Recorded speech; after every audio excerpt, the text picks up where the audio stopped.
그러니까 저희들 이제 지역을 쭉 다니고 있고요. 저는 이제 한 4년 전 그래도 이제 마산, 창원 이렇게 와서 여러분들 이렇게 많이 뵀는데, 예를 들어서 마산의 부림시장 있죠.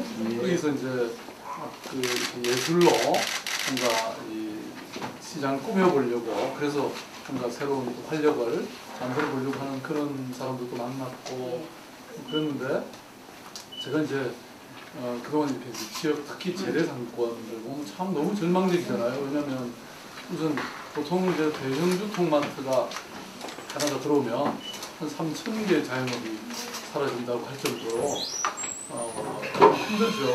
대자본의 이 어마어마한 그런 이 시설 투자에 비해서 우리 재래시장이 정말 살아나기는 정말 힘든 일인데, 그래서 이제 뭐 정부나 또 어떤 시장 자체로서도 약간 노력을 해오셨잖아요. 예를 들어서 뭐 그동안 제가 이제 보니까 아케이드 만들고, 그렇죠. 그다음에 이제 주차장 만든다든지, 아니면 또 상인들이 다양한 노력을 해서 뭔가 경쟁력을 조금이라도 회복해 보려고 하는 노력이 있더라고요. 근데 뭐 충주 일거리 시장도 그런 거고요. 또 저기 서울에 왜 강북구에 가시면 도깨비 시장이라고, 거기도 시장 상인들이 그러니까 완전히 그 대형유통마트가 하는 거 그대로 가져와서 여러 가지 하는데 제법 인기가 있고, 그래서 이제 이 뭐랄까요, 조금은 남고, 또 SSM법이라고 이제 했는데 이미 뭐 벌써 생겨도 다 생기고 그게 뭐 그렇게 효과가 있을 것 같지도 않고, 그래서 많은 노력에도 불구하고 생각보다는 한계가 있는 게 분명해 보이고요. 그래서 제가 이제 이렇게 많이 다니면서 한번 고민해봤던 거 간단히 말씀드리고 서로 토론을 해주시면 좋을 것 같은데요. 그 이제 첫째는 제가 동경에 이제 우리 시장 군수님들 모시고 몇 분 갔는데요. 이 동경에 그 한 재래시장이 있었는데, 그 재래시장은 이렇게 노인들을 주로 모시는 그런 시장으로 이렇게 특화를 했더라고요. 그래서 이제 거기는 딱 지하철도 고역에 가면 스가모라는 곳입니다.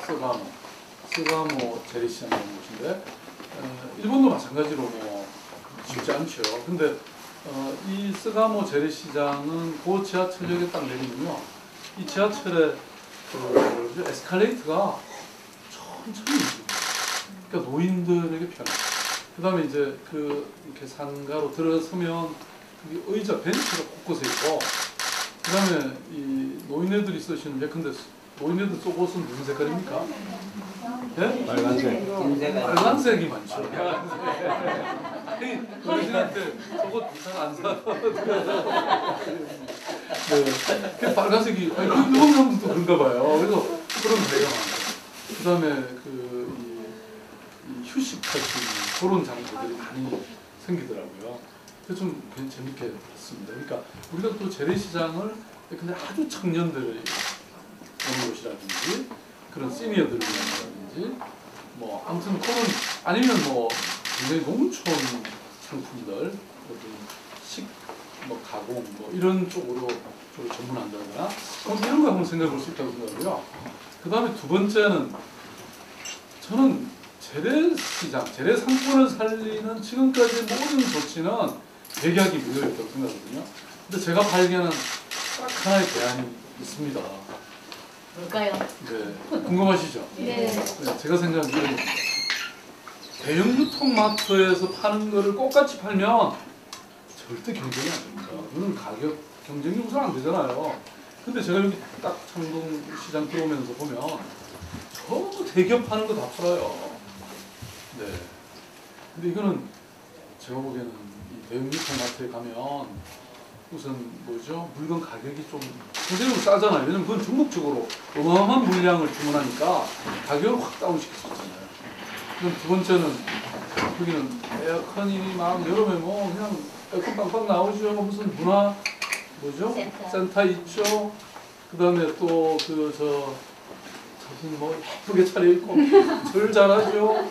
뭐 여러 가지 면에서 사실은 경쟁이 쉽지는 않죠. 물론 재래시장이 가진 또 여러 가지 장점이 있죠. 뭐 풋풋한 인심이 좋으시잖아요. 그죠? 다들 또 얼굴이 예쁘시잖아요. 그 다음에 또 뭐, 뭐랄까, 이 대형 유통마트 이거 세련된 것보다는 좀 소박하고 저는 이런 것도 물론 장점이라고 생각합니다. 근데 이제 근본적으로는 그는 가끔 오게 되는 것이지. 근데 가끔 와갖고는 안 되잖아요. 매일 와야 되거든요. 그래서 이제 그렇게 만들기 위해서는 첫째로 대형 유통마트에서 파는 거 아닌 거를 팔아야 됩니다. 근데 물론 이제 잘 팔리는 걸 무조건 다 그쪽에서 팔겠죠. 그렇지만 저는 거기서 안 파는 물건들이 있을 수 있다고 생각하거든요. 핸드메이드 상품. 핸드메이드 상품. 저는 21세기는요, 핸드메이드 시대로 간다고 생각하거든요. 그리고 핸드메이드 상품이 훨씬 더 고급입니다, 사실. 비싸게 팔 수 있다고 생각해요. 그리고 가게를 하나하나 전문화해 가야 된다고 생각하거든요. 자, 예를 들어서 대형마트에서 보면 예를 들어서 이런 거죠. 우선 이 충남대학이 바로 이 공동 위치에 있을 때요. 근데 그 기숙사가 있던 이 기숙사가 한 1km 떨어진 곳으로 이사를 가버린 거예요. 이사를 가버린 거예요. 그러면 이 공동의 여러 상권이 망하게 됐잖아요. 근데 이 상권을 어떻게 하면 좀 살릴 수 있을까? 이 충남대학교 아이들 중에 이 공동의 말하자면 번영 또 회복을 위해서 나선 아이들이 있었어요. 얘네들이 아임궁이라고 하는 그런 단체를 하나 만들어서 이게 이제 사회적 기업으로 발전해가면서 저희들이 이 아이들 인큐베이팅 해가지고 이 내용을 잘 알게 됐거든요. 근데 어떻게 했냐면 이 아이들이 요 1km 떨어진 데에 기숙사가 가니까 이 아이들이 여기 오기 힘들어지잖아요. 그래서 여기다가 셔틀버스를 한 대를 고용을 합니다. 하루에 10번을 오가게 하는 겁니다. 그러면 아이들이 뭐 어차피 이렇게 차가 있으니까 오게 됐고요. 첫째는. 그 다음에 두 번째는 뭐랬냐면 상품권을 한 10만 장을 발행받는 거예요. 그래서 예를 들어서 생맥주 5잔 큰 거 먹으면 한 잔 준다 공짜로 뭐 이런 식으로 이거를 어마어마하게 발행하니까 여기에 뭐 심지어는 이 충남대뿐만 아니고 다른 여러 대학에서조차 여기 막 오기 시작한 거예요. 세 번째는 이 아이들이 컨설팅을 하기 시작했어요. 어떻게 했냐면 왜 뭐 업주들 못지않게 아이들이 알잖아요. 어떤 집에 잘 간다는 거를. 그러니까 아이들이 이 집은 이런 거 좀 해주시면 우리가 더 많이 갈 것 같습니다. 이런 식으로 컨설팅을 해가지고 전체 매출이 25%가 증가가 된 거예요. 근데 제가 이게 결정적으로 하나 더 해야 된다라고 얘기한 거는요. 예를 들어서 어떤 여기 있는 잡화점에 물건을 보면 전부 뭐 무슨 예를 들어서 요구르트 그러면 무슨 요구르트죠? 한국 요구르트밖에 없잖아요. 그건 서울에서 하잖아요. 지역 경제에 도움이 됩니까? 파는 그 얼마 안 되는 수수료만 먹는 거지. 근데 충남에는요, 홍성에 가면 풀무 요구르트라고 있습니다. 풀무 요구르트. 이거는 요것도 저희들이 지원해 주는데 말하자면 완전 유기농 요구르트예요. 이 요구르트가 유기농이 되기 위해서는요, 그 소가 먹는 사료도 유기농. 근데 농약 친 풀이라든지 외국에 수입하는 MO 그런 뭐라 그러죠? GMO 그런 걸로 한 옥수수 뭐 이런 거 먹으면 안 되는 거죠. 그러니까 이 요구르트를 유기농으로 만들기 위해서는 여러 가지 투자가 필요합니다. 그걸 저희들이 어쨌든 지원해가지고요. 유기농 요구르트가 됐어요. 이게 3부자가 만드는 건데 어쨌든 이 잡화점에 뭡니까 지역에서 나는 로컬 푸드 이런 것들을 여기다가 이렇게 판매해야 앞으로 그래서 이 지역에서 생산되는 것으로 판매를 해야 지역 전체로 보면 굉장한 이 소득 정대가 이루어지고 또 풀무 요구르트를 딴 데 가면 못 사 먹잖아요. 이 집에 가야 사 먹는 거거든요. 그래서 앞으로 저는 이런 방식으로 바꿔야 된다는 것이고 그 다음에 또 하나는 제가 보기엔 예를 들어서 이제 전문화돼요. 근데 저기 허브 중에서 그 뭐지 이렇게 이런 색 나는 라벤더. 라벤더. 예, 제가 저기 이 어느 저기 캘리포니아의 어떤 마을을 가보니까요, 그 라벤더 전문점이 있더라고요. 그러면 예컨대 라벤더 향수, 라벤더 비누, 라벤더 화장품, 그다음에 라벤더로 만든 베개, 라벤더 옷, 색깔도 전부 요런 라벤더 아시죠, 여러분? 요 색깔과 향이 있잖아요. 그 가게는 완전히 라벤더로만 가득 차 있는 거예요. 그다음에 그 옆집에는 예를 들어서 담배는 기본적으로 피면 안 되지만 또 담배 어차피 좋아하는 사람들 있잖아요. 근데 시가, 파이프, 담배만 그게 뭐 온 세상에 담배만 다 와 있어요. 그 옆에 케이크 전문점. 제가 알고 있는 한스 베이커리라고요. 그 압구정동, 서울 압구정동에 있는 이거는 진짜 맛있어요. 고구마 케이크니. 옛날에는 한때 막 저희들 행사하는데 많이 주셔가지고 제가 그래서 공부하는 게 아니고요. 정말 맛있다니까요. 그다음에 또 옆에는 예컨대 인형만 전문적으로 파는 집. 인형. 그다음에 그 옆에는 장난감을 파는데 생태적 장난감. 예를 들어서 웬만한 요새 화장품은 저 화학약품 만들어가거나 아니면 심지어 목재로 만든 것조차도 화학 처리를 했기 때문에 아이들에게 뭐가 생기죠? 아토피가 생깁니다. 그래서 아토피가 생기지 않는 그런 정말 친생태적 목재로만 사용해요. 그런 장난감. 그 옆에는 양초, 초에 사실 서양에 가보면요 다 사고 싶을 정도로 초가 온갖 초도 있어요. 많은 초도 있고요, 많은 작은 예쁜 초도 있고, 그러니까 가면 다 사고 싶은 거예요. 그 다음에 또 그 옆에는 향 있잖아요. 온갖 향들만 가득 있는 거예요. 지금 그 광주에 광주 안에 있는 무각사라고 하는 절이 있는데요. 거기 가시면 그런 것들만 다 갖다 놨는데 다 사고 싶을 정도예요. 제가 여기 딱 들어와서 보면요, 보니까 뭐죠?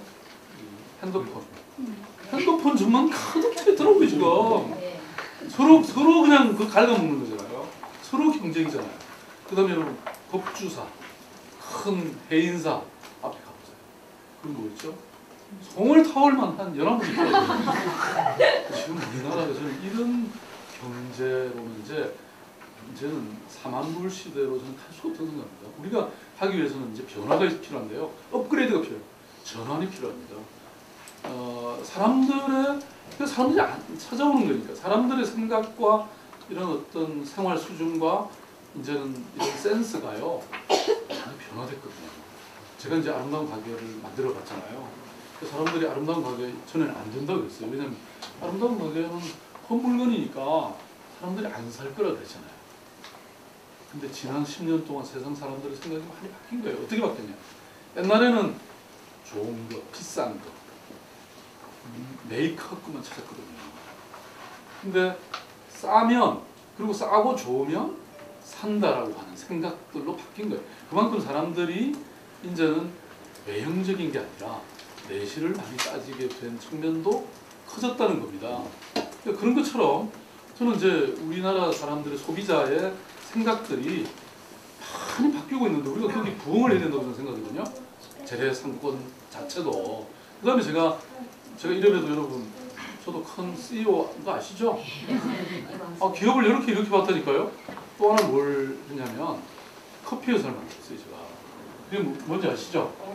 아름다운 커피. 맞습니다. 공정 커피인데요. 아름다운 커피를 제가 4년 전에 만들었는데, 제가 커피 회사를 만들었다고 그러면 사람들이 되게 웃을 거 아니에요? 그런데 이거는 공정무역 커피예요.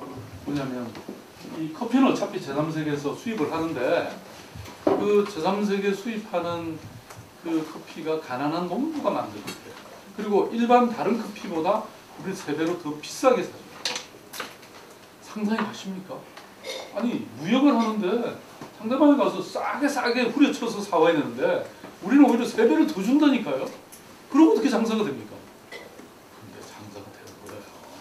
왜냐하면 가격이 좀 높아도 그 커피를 사줌으로써 제3세계 가난한 농부들이 자기 학교 보낼 수 있게 하는 그러니까 스타벅스는 사주면 이거는 다국적 기업가의 배를 불리는데 알론 커피는 제3세계 사람들 돕는다고 하는 커피.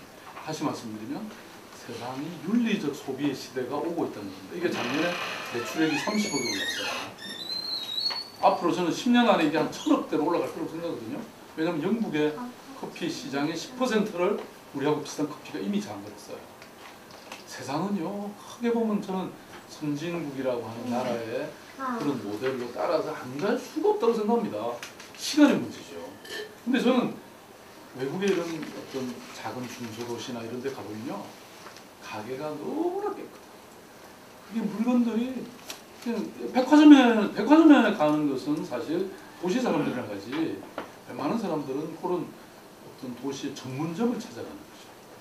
그래서 제가 말씀드린 것처럼 저는 전문화되고 로컬 푸드 다루고 뭐 이런 어떤 창의적인 어떤 이런 핸드메이드 상품 팔고 이런 걸로 결국은 갈 거라고 봅니다. 물론 이게 가려면 쉽지가 않죠. 그게 이제 여러 가지 단계와 노력들이 필요한데요. 저는 한꺼번에는 불가능할 거라고 봅니다. 그렇지만 이 우리 상인회 상인회에서요, 저는 이거에 대한 아주 면밀한 준비들을 지금부터 해보시고 하나씩 그래서 마산 내지는 경남권에 있는 이 어떤 자영업자들 또는 이 핸드메이드 상품들을 만드는 사람들이 없잖아 있거든요. 그런 사람들을 발굴해서 이왕이면 서로 연결을 해주는 거죠. 서로 그러면 함께 상생할 수 있는 길들이 많이 생길 거라고 보거든요. 제가 지금 오늘 나눠드린 그 중에서요, 그 말고 그 다음에 이 희망수레라는 게 제가 이제 전국을 돌아다녀 보니까 사실 우리나라 사람들만큼 솜씨있는 사람들이 없습니다. 제가 또 하나 만든 게 있어요. 제가 많이 만들었으니까요. 에코파티 메아리라고 들어보셨어요? 오늘 웹사이트 한번 들어보세요. 우리가요, 버리는 물건 있잖아요. 자동차 시트나 시트벨트, 그 다음에 이 옷, 양복 이런 거, 그 다음에 이 플랑카드 이런 거요. 이게 너무 좋은 흥돌이네요. 이거 사실 웬만하면 한 번 쓰고 다 버리잖아요. 이거 가져와서 전부 쇼핑백을 만듭니다. 그 다음에 문구를 만듭니다. 핸드백을 만듭니다. 그리고 미국의 뉴욕의 현대미술관 모마에 납품했고요. 지금은 미국 호주에 총판이 생겼어요. 웹사이트 들어가보시면 얼마나 예쁜 상품들이 많이 나오는지 아실 수 있습니다. 지금 저희들 그 에코파티 메아리가 만들어진 다음에요, 그 다음에 의류만 재활용해서 예쁘게 만들어내는 그 리블랭크라고 하는 가게도 생겨났고요. 또 요새 젊은이들이 만든 회사가 터치 굿이라고 하는 이런 재활용 상품, 예술품 만드는 데가 생겨났어요. 그래서 저는 이제 이런 붐이 막 만들어진다고 생각하거든요. 그래서 요거는 이제 이 블루프린트 청사진을 잘 만드시면 이런 거는 지금 우리 창원 시장님도 아마 뭔가 지역경제 하는데 방법을 저는 모르신다고 생각해요. 그래서 이제 그런 식으로 한번 정말 마산은 제가 보기에는 저도 여기 청량이 고향이에요. 제 고향. 제가 어릴 때요, 마산이면 어마어마한 대도시였잖아요. 저한테는. 저희들 꿈이 마산고등학교 오는 게 꿈이에요. 제가 마산, 제 중학교, 영산중학교를 다녔는데 그 중학교 선생님이 그 선생님의 여동생이 마산 여중 다니고 있었어요. 가끔 이렇게 왔는데 제가 너무 성망했고 막 연애편지 한번 써볼까 그렇게 생각을 했던. 그래서 그런 마산, 그 다음에 우리가 이제 그 이현상 선생님의 그죠? 그 가고파라라고 하는 그 마산, 그 정말 맑은 이 푸른 바다가 있던 마산. 근데 지난번에 제가 쭉 들어보면서 참 너무 좀 슬펐어요. 그래서 저는 이런 걸 살려내는 길은요, 정부가 못 살려냅니다. 정말 여기 계신 상인 여러분, 시민 여러분들의 이런 학습, 새로운 비전, 새로운 꿈, 그 다음에 그것을 구체화시켜낼 수 있는 이런 어떤 다양한 콘텐츠. 제가 하나만 더 말씀드리고 제 말씀을 끝낼 텐데요. 유인이라는 마을이 있습니다. 일본에. 아마 이제 여러분 많이 가보셨을 수도 있는 전 세계적으로 유명한 마을이거든요. 근데 제가 이제 천년에 갔더니 저는 일본 정부 추천으로 갔거든요. 그래서 보니까 이게 너무 예쁜 마을이에요. 마을 하나하나가 뭐 근데 그게 예쁘다는 게 딴 뜻이 아니고 일본의 전통적인 문화나 이런 거를 그대로 살려낸 거예요.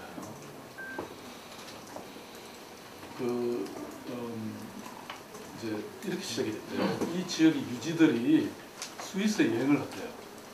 그래서 이제 너무 충격을 받은 거예요. 이 어르신들이 그 마을의 유지들이 그래갖고 야 우리도 뭔가 만들어야 되는데 근데 스위스처럼 만들 수가 없잖아요. 만들면 어떻게 됩니까? 아류가 되는 거죠. 그 다음에 그렇다고 동경처럼 빛가반짝하게 만들 수 없잖아요. 아니면 거기서 조금 떨어져 있는 그 베프라고 하는 곳이 있거든요. 베프는 완전히 관람촌이에요. 우리는 그렇게 만들 수 없다. 우리는 유인다운 유인을 만들자. 세상에 딱 하나뿐인 유인, 그 유인의 도시를 만들자.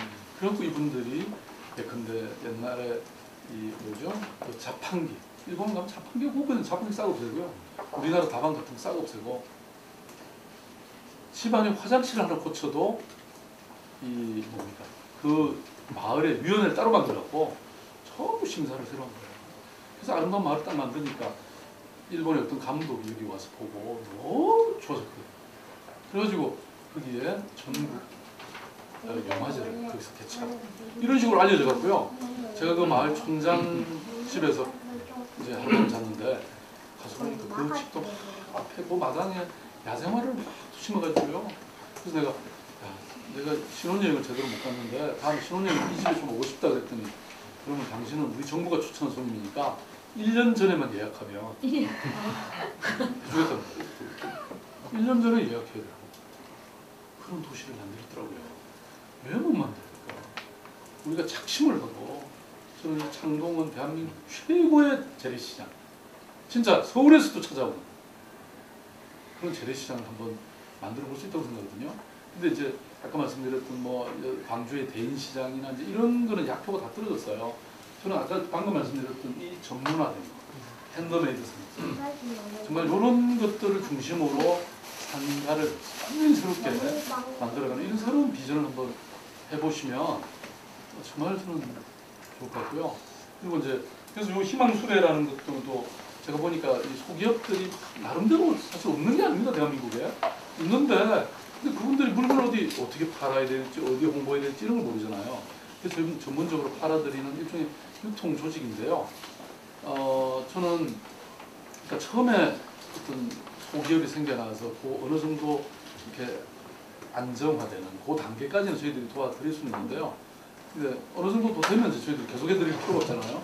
독립시켜드리려고 그러는데 아무튼 저는 마산이나 이 경남 지역에서도 이런 형태의 근데 이 상권이 희망수레 같은 것이 저희들 같은 데가 아니라 마산은 바로 창동의 이 재래시장 상권이 이런 역할을 하면 되는 거죠.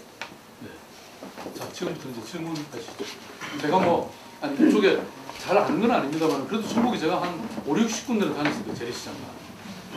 네. 그러니까 이제 관심들이 계속 생겼고요. 그런데 한번 같이 한번 고민해 보시면 도움이 되시지 않을까 싶습니다.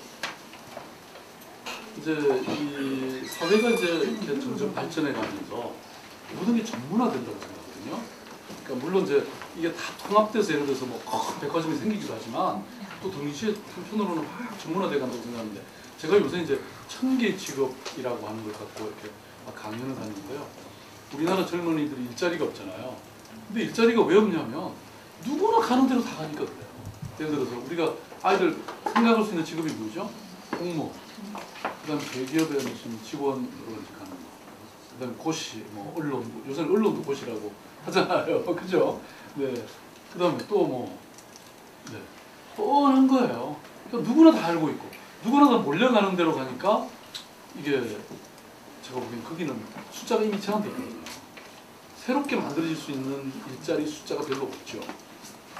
근데 이제 저는 남들이 생각 안 하는 쪽으로 이렇게 생각해보면 거기는 뭐 완전히 텅텅 비어있는 거예요. 그게 이제 예를 들어서 그게 이제 전문화의 길이라고 저는 생각하는데요. 남들이 도전 안 하는 쪽들 이런 쪽들을 제가 이제 안내를 막 하고 있어요. 어떤 것들이 있는지 예를 들어서 이제 비영리 단체 같은 경우 이런 경우도 예를 들어서 미국 같은 경우는 전체 GDP의 7%가 비영리 단체에서 생산되는 뭐 나눔을 하는 단체라든지 요즘 사회 발전을 위해서 온갖 종류의 일들을 하는 단체들이 생겨났거든요. 그것처럼 예를 들어서 저는 우리나라의 그 소믈리에 있잖아요. 소믈리에가요. 소믈리에 그럼 뭐가 소믈리에죠? 와인 전문 감별사잖아요. 막걸리 소믈리에 있어요? 우리나라에? 막걸리 소믈리에 없어요. 관심을 가진 사람들이 많습니다. 있는데 그러니까 제대로 그걸 표방하고 하나의 직업으로 선택한 사람은 없다니까요. 그 다음에 또 어떤 사람이 있냐면요. 일본에는 한 3만 명의 채소 소믈리에가 있어요. 채소의 전문가예요. 우리나라 한 명도 없습니다. 또 제가 마음대로 만들어내는데요. 물 소믈리에. 이거 매일 먹는 물인데 이 물을 어디서 나온 거죠? 심지어는요. 그 스위스의 그 뭡니까 저 알프스 산자락에서 나오는 물 뭔지 아시죠? 에비요. 한국에도 나와요. 한국까지 와요. 그 다음에 이 지하수도요 어디에서 생산되느냐에 따라 다 다르잖아요. 해양 심층수도 있고요, 베이비워터라는 것도 있고요, 물도 수많은 종류가 있습니다. 물맛도 다 다르잖아요. 이거를 전문적으로 하는 물 소믈리에가 없어요. 그 다음에 우리나라 그 CJ라고 하는 식품회사에서요 물 카페, 워터 카페를 만들었어요. 전국에 하나가 딱 생겼어. 저는 여기 수많은 이 저 뭐죠 그 폰 핸드폰 파는 가게 중 제가 여기 들어오는데도 한 10개 이상 봤어요. 서로 경쟁이죠. 완전 진짜 폰이라고 막 붙여놓고. 그런데 저는 이 폰 대신에 여기다 물카페 하나 만드시면 정말 맛있는 물, 시험 대회도 하고 물 사가게도 물에 대한 뭐 교육도 하고. 저는 이런 그러니까 커피숍 대신에 워터 카페가 생겨나는 날이 좀 올 거라고 생각합니다. 그러니까 이런 것은 미래적인 사업들이거든요. 저는 그래서 제가 아까 학습이라는 말씀을 드렸잖아요. 학습. 저는 우리가 세상의 큰 변화를 바라보고 미래가 도대체 어느 쪽으로 움직여갈 것인지를 생각하고 그걸 선점하는 게 굉장히 중요합니다. 남이 뒷다리 잡아갖고는요 지금 절대로 안 되죠. 그래서 도대체 미래는 어떤 세상이 될 것인가. 저는 이제 오늘 제가 그걸 다 말씀드릴 수는 없지만요. 저는 해외 1년에 한 3, 4개월 해외에 있습니다. 뭐 온갖 무슨 데일리 이런 데 가보면 저는 하면 제가 그냥 오는 게 아니고요. 이게 사진을 다 찍습니다. 지금 여러분 이렇게 찍듯이 찍혔다니까 저한테. 근데 아니, 그걸 소개를 하죠. 근데 그런 큰 흐름들이 근데 아까 제가 핸드메이드 시대라고 말씀드렸죠. 리사이클의 시대, 윤리적 소비의 시대, 그 다음에 생태적 세상, 창조적 사회, 그 다음에 지금 이런 일도 저는 사실 정부 혼자 힘으로만 안 해요. 그렇다고 또 상인들의 힘만으로는 부족합니다. 상인과 정부와 지방정부, 그 다음에 지역사회, 지역 예술가 단체, 지역 언론 이런 수많은 데들이 힘을 합쳐야지 되는. 그래서 그거를 이제 거버넌스 시대라고 얘기하거든요. 거버넌스라는 말이 협치라는 얘기잖아요. 힘을 합치는 거죠. 그래서 거버넌스 시대. 저는 이런 미래 시대라는 많은 가치들이 있습니다. 그러니까 그 방향으로 움직이셔야 돼요. 저는 제가 근데 2000년에 아름다운 재단을 만들었어요. 지금 한 100억 정도 이렇게 모금을 한다든지. 아름다운 관계가 전국에 110개가 만들어졌고요. 114개가 됐다 그러더라고요. 저는 그 작년에 매출액이 250억이 됐어요. 헛물건 팔아가지고요. 그 다음에 에코파티 메아리 뭐 이런 거 쭉 만들었잖아요. 제가 손대갖고 실패한 거 있나요? 저는 미래를 향해서 미래적 가치를 제가 선점한 거거든요. 그래서 우리 재래상권도 이게 분명히 저는 어떤 미래 트렌드, 미래 변화의 그 지점에, 그 길목에 가서 우리가 딱 기다리고 있어야 이게 부활되지. 지금 그냥 정부가 도와주는 거, 뭐 무슨 남들이 다 하는 거 그냥 이런 거 해갖고는 저는 그건 잠깐 뭐 어디 언론에 보도되고 뭐 한번 이렇게 반짝할 수 있을지는 몰라도요 안 됩니다. 그건 미래로 제가 아까 말씀드린 아무튼 커피 작년 매출액이 30억이었는데 10년 후에 1000억이 된다니까요. 이게 경쟁력이 있는 이유는 우리나라 사람들의 소비의 흐름이 물리적으로 간다는 거죠. 그러니까 이왕이면 내가 커피 한 잔 마시는데 이왕이면 그 제3세계 가난한 사람들에게 도움이 된다고 하는. 그럼 누가 안 할 겁니까? 그리고 이거는 제가 어디 가서나 막 왜 그 커피 안 드세요? 라고 막 공박할 수 있는 제가 권리가 있죠? 예. 아니 제가 어디 KBS 전에 그 이금희 아나운서 있죠? 이금희 아나운서하고 무슨 인터뷰를 하는데 제가 선전을 막 했더니 우리나라 KBS 공영방송사상 최초로 커피를 공식적으로 홍보했다고. 그러면서 직접 홍보가 나갔다니까요, 홍보가. 보통 기업이면 그게 안 나가죠. 이거는 말하자면 온 세상에 모든 사람이 사주어야 돼. 그런 커피잖아요. 그러니까 장사가 잘 될 수밖에 없죠. 그러니까 미래의 어떤 컨셉을 우리가 잡자는 그런 얘기입니다. 예. 그리고 핸드메이드는요, 거기서만 파는 거잖아요. 네, 단 하나뿐이. 제가 처음에 그 에코파티 메아리 만들 때 스위스의 그 바젤이라고 하는 데 가면요, 프라이탁 F-R-I-T-H라고 하는 프라이탁이라고 하는 그 꽃 같은 데가 있었어요. 제가 그걸 보고 사실 이걸 만들었는데요. 그걸 제가 그게 1년에 10만 개 이상이 생산돼요. 근데 하나에 보통 한 400달러, 500달러 이렇게 하더라고요. 한 50만 원 넘는 거예요. 그 핸드백 작은 거 하나에. 전부 버리는 거 갖고 만든 거예요. 1년에 10만 개 이상을 만드는데 제가 한국에 지사를 만들어 보려고 지사를 줄 수가 없대요. 자기들이 생산을 다 못 당해낸다. 그 정도입니다, 여러분. 그래서 제가 리사이클이 트렌드라고 말씀드렸잖아요. 근데 만드는 거는 우리가 훨씬 더 잘 만들어요, 지금은. 그러니까 저는 우리나라 사람들의 이 주부라든지 은퇴한 사람들이라든지 청년들이라든지 얼마든지 이런 것들을 만들어내면요, 저는 앞으로 미래가 있다고 생각하거든요. 네. 물론 아까도 말씀드린 것처럼 이거 과정을 저는 면밀히 설계할 필요가 있습니다. 이게 쉬운 게 아니거든요. 지금 업종을 갑자기 바꾼다는 게 쉬운 일이겠습니까? 근데 이제 차츰차츰 저는 그런 가게를 입주도 시키고 또 이 교육을 통해서 계속 그래서 어떤 것들이 정말 비전이 있는지를 계속 살펴가고, 제가 이제 그 아름다운 재단에서는요, 홀로 사는 어머니들 있잖아요. 아이들 키워야 되는 그 싱글맘이라고 하는데, 그 싱글맘 창업 지원을 해줘요. 그 이제 이 아모레에서 50억을 지원하고 저희들한테 기부를 했어요, 우리한테. 그래서 그 돈으로 이제 해서 한 100개 정도 가게를 만들었는데 지금 저희들은 거의 80% 이상의 원리금을 상환하고 있습니다. 그 얘기는 사업 성공했다는 얘기죠. 그게 쉬운 게 아니에요. 근데 이제 그만큼 긴 한 1년 정도를 탐색을 하고요.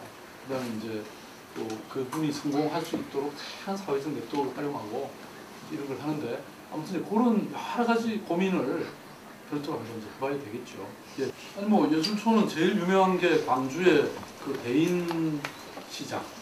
네, 거기는 또 더군다나 광주는 이제 비엔날레가 매년 열리니까 이쪽을 비엔날레의 한 그 사업 영역으로 정해갖고 있기 때문에 상당히 고급스러운 예술 어떤 작품들, 예술 가게들이 들어서서 아마 전국적으로 제일 유명한 곳이 돼 있을 거라고 봅니다.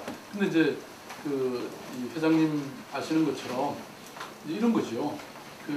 물론 이제 그것 때문에 사람들이 좀 올 겁니다. 이제 그 예술 보러도 오고 그 관광객들도 들어오고 그러긴 할 텐데, 그래서 이제 그 오는 사람들이 아무래도 지나가면서 뭘 하나 산다든지 이럴 수는 있지만, 아까도 말씀드렸던 본질적인 대안은 저는 안 된다고 봐요.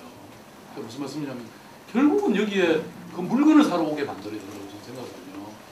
그래서 물론 그거는 이제 과도기적으로 뭐 해보시는 건 하는데, 오히려 저는 그 노력과 뭐 동시에 그 빈 점포를 예컨대 아까 제가 말씀드렸던 컨셉대로 정말 이 지역에 로컬 푸드만은 파는 뭐 야채 가게가 딱 하나 들어선다든지, 그거는 이제 우리는 예컨대 그 가게를 살리는 아주 길은요, 첫째, 우리는 반경 5km 이내에서 생산되는 농산물만 다 뭐 예를 들어서 우리는 주인의 그 생산자의 얼굴이 있는 뭐 그런 야채만 다루고, 네.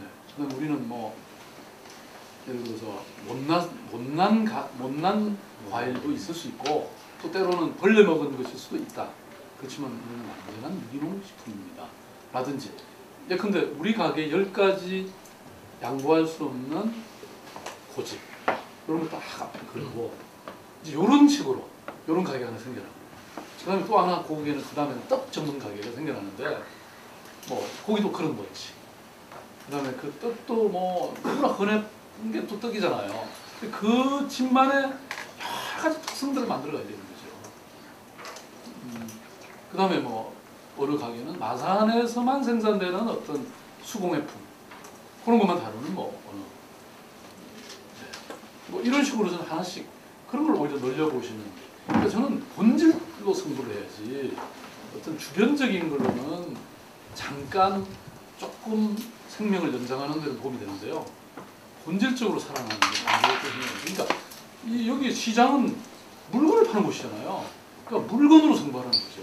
근데 그 물건이 어떤 물건이냐 아까 말씀드렸듯이 그런 특별한 상품들이죠. 딴 데 가서는 사기 힘든 것들. 예. 저 동서동작 정선입니다. 저는 여기 왔어요. 온 지 한 2달 정도 되는데 우리 요는 지금 이제 위에 창동이 있고 밑에는 어시장이 있는데 그 상가들이 전부가 있고 또 노점상이 있습니다. 네. 이 노점상하고 이 요쪽에도 또 노점상이 있거든요. 이 두 상점이 이제 더불어 가고 있는데 어떤 때는 제가 생각해 차라리 노점이 좀 없었으면 좀 도로가 깨끗하고 사람들이 묵을 하나 사러 와도 좀 덜 거다니겠느냐. 또 한쪽에서는 노점상도 또 있어야 또 사람들이 오지 않겠나. 이런 저 나름대로 갈등이 오더라고요. 그래서 노점상하고 지금 현재 있는 아까 그 변호사님이 이야기하시는 이제 새로운 로컬이라든지 새로운 특색에 맞는 상품을 개발하겠지만 그래 하라고 이분들하고 어떻게 공생공동을 해야 되는지 그런 부분에 상당히 제가 고민이 오거든요. 거기에 대해서 지금 외국 사례가 있는지. 글쎄요, 뭐 외국은 사실 노점 같은 게 잘 없는 것 같아요. 근데 이제 어차피 우리나라에도 이미 존재하고 또 그분들의 뭐 이해도 완전히 무시하거나 아주 뭐 철거를 요구하거나 그렇게 하기도 사실 힘드니까 어쨌든 공생의 원칙을 세우고 협력하는 여러 가지 방안, 서로 상생의 어떤 방안들을 만들어가야 된다고 저는 생각하는데요.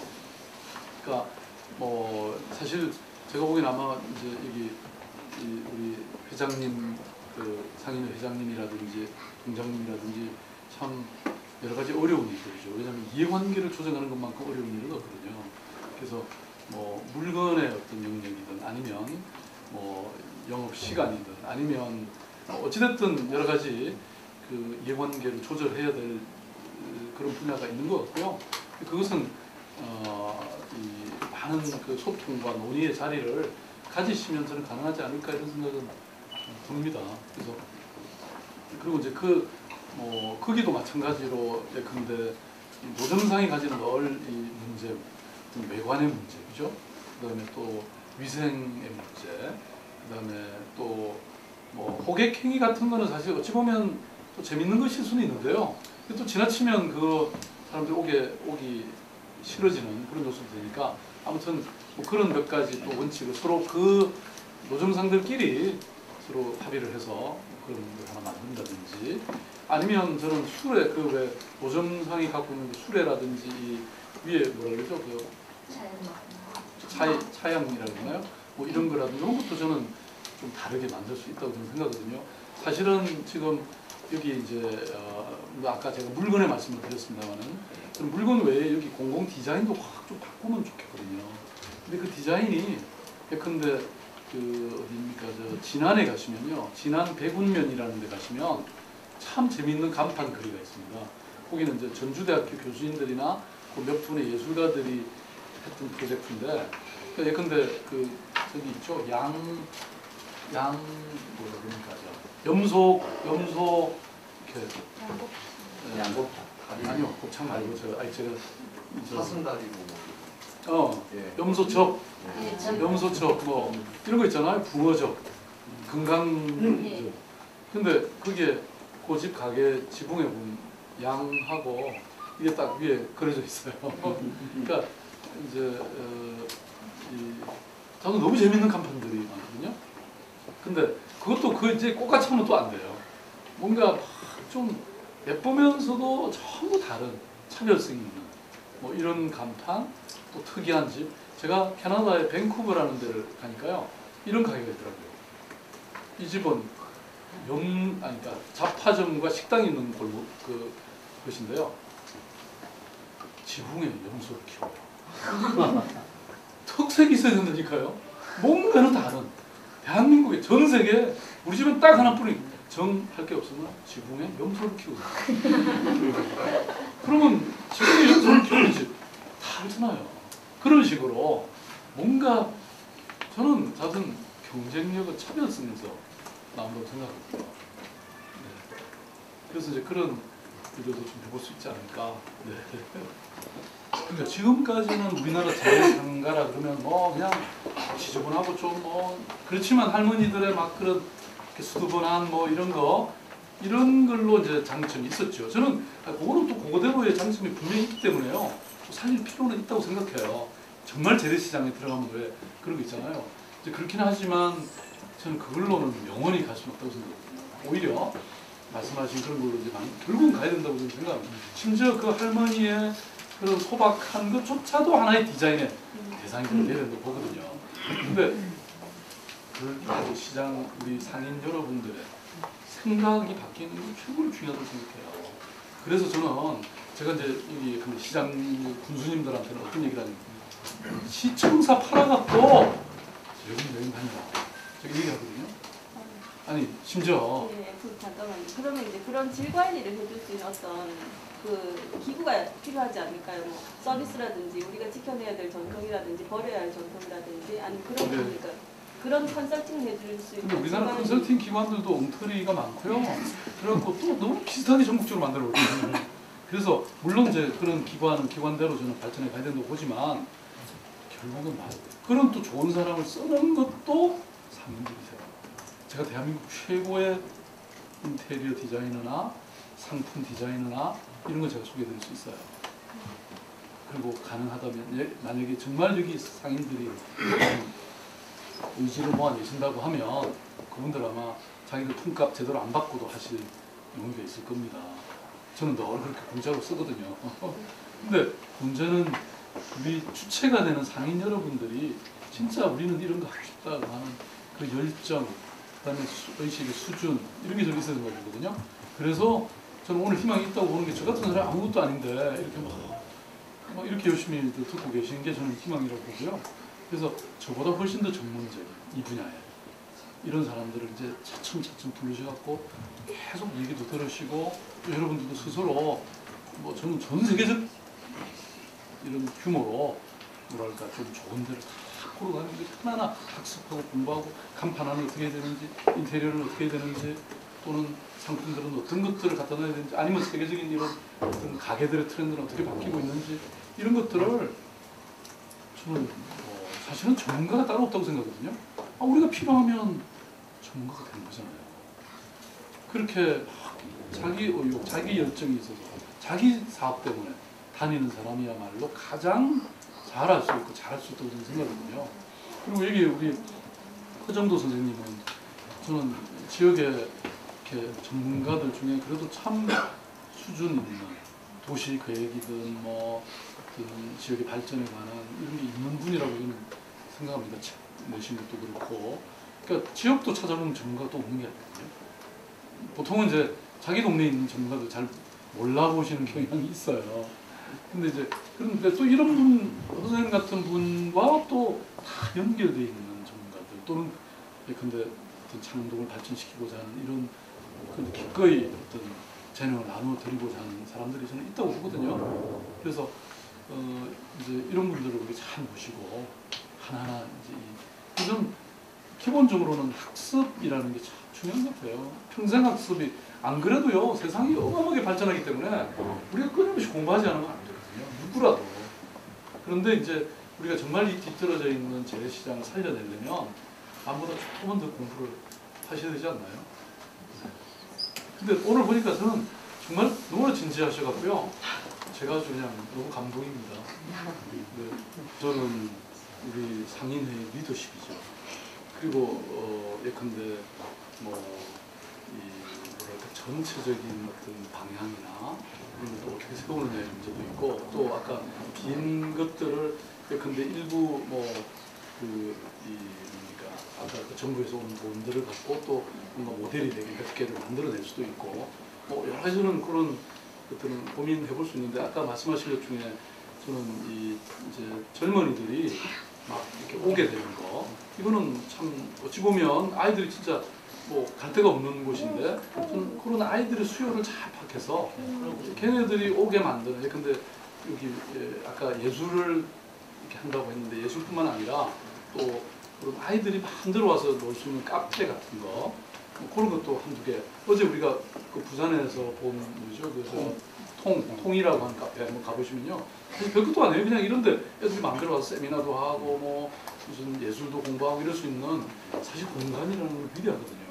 근데 뭐 빈 곳은, 여기는 청소년 니네들 마음대로 놀아라 여기 와서. 근데 이런 뭐 이런 게 하나 있다면 애들이 확 달라지겠죠. 예를 들어서 이런 것들 뭐 다양하게 저는 시도해볼 수 있다고 생각하고요. 그다음에 또 하나 말씀하셨던, 저는 허름한 것도 예를 들어 자산이거든요. 이거를 예를 들어 어느 날 갑자기 여기 뭐 뜯어내고 막 새롭게 건설해버리면 진짜 이것도 아니고 저것도 아니거든요.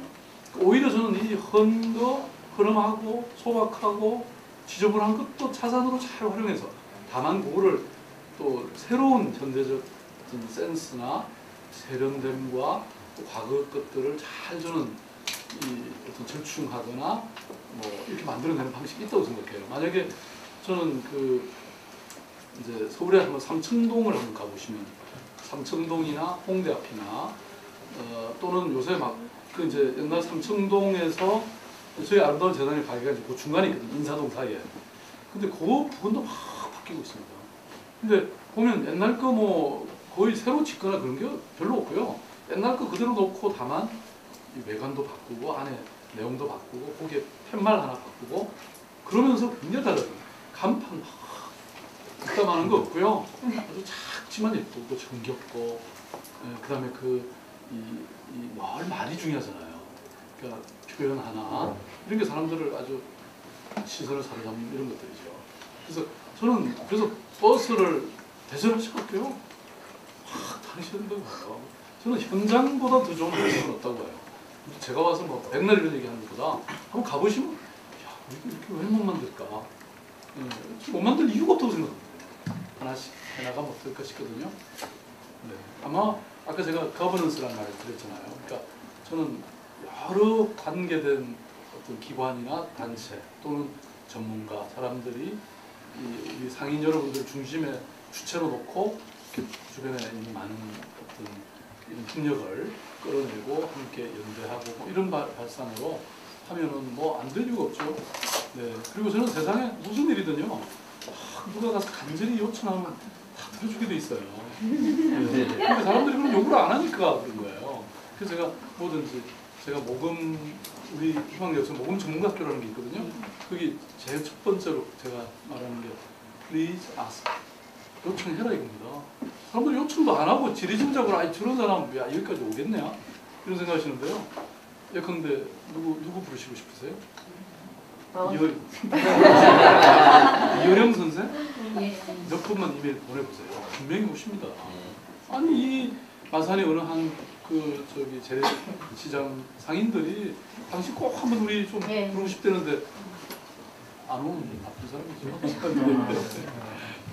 네, 고맙습니다. 여러분들 오늘 이 귀한 시간 함께 해주셔서 감사합니다. 다시 한번 박수 마무리하겠습니다.